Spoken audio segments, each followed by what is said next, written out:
別れの朝二人は冷めた紅茶飲み干し、さようならの口づけ笑いながら交わした。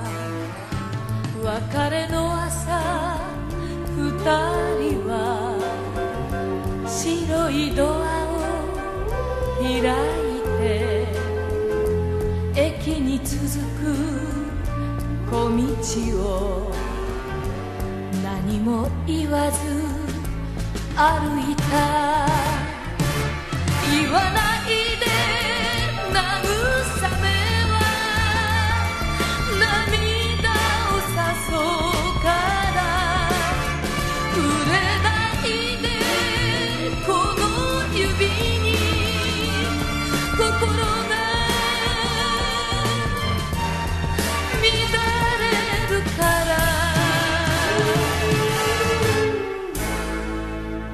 やがて汽車は出て行き一人残る私はちぎれるほど手を振る。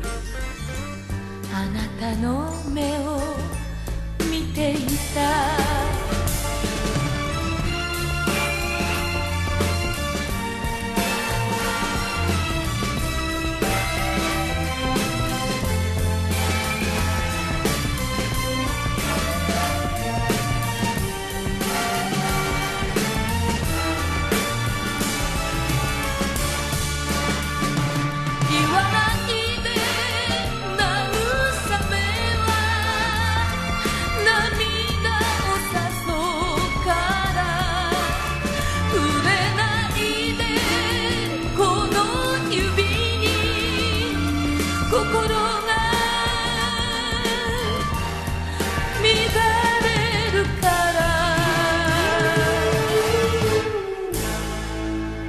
やがて汽車は出て行き一人残る私はちぎれるほど手を振る。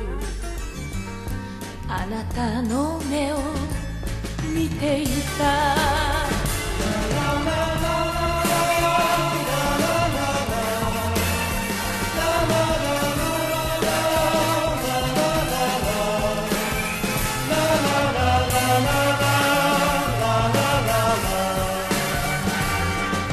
あなたの目を見ていた。